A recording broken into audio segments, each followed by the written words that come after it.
a minha. E no acorde doce da guitarra toca as notas do meu pensamento, em cada verso traduzir as fibras do meu sentimento.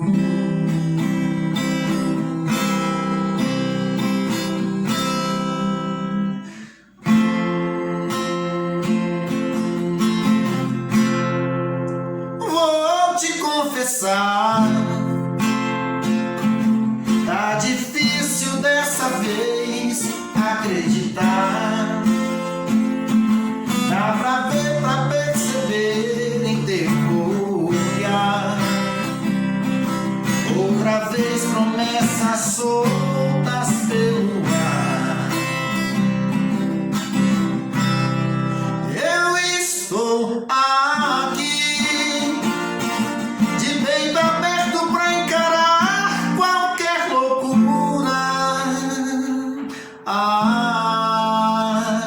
Não paro de rolar na cama, já nem trabalho mais direito. Sozinho o coração reclama dentro do meu peito. Eu ando tão apaixonado, só fico por aí sofrendo. Preciso te encontrar depressa, eu estou morrendo.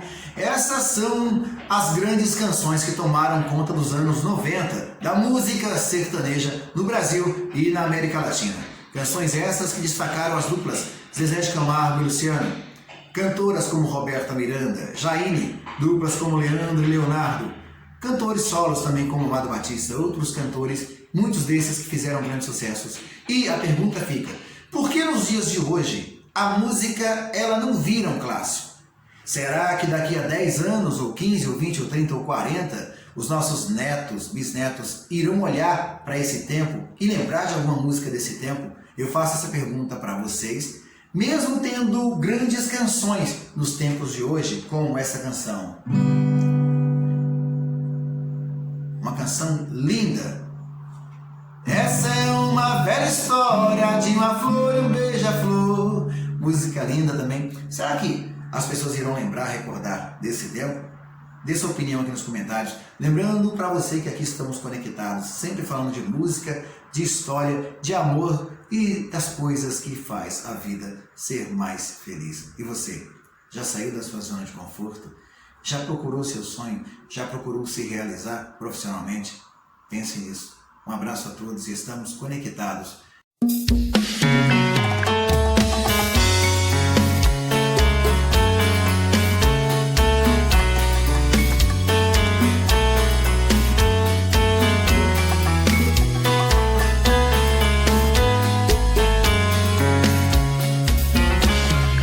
Já falei pra você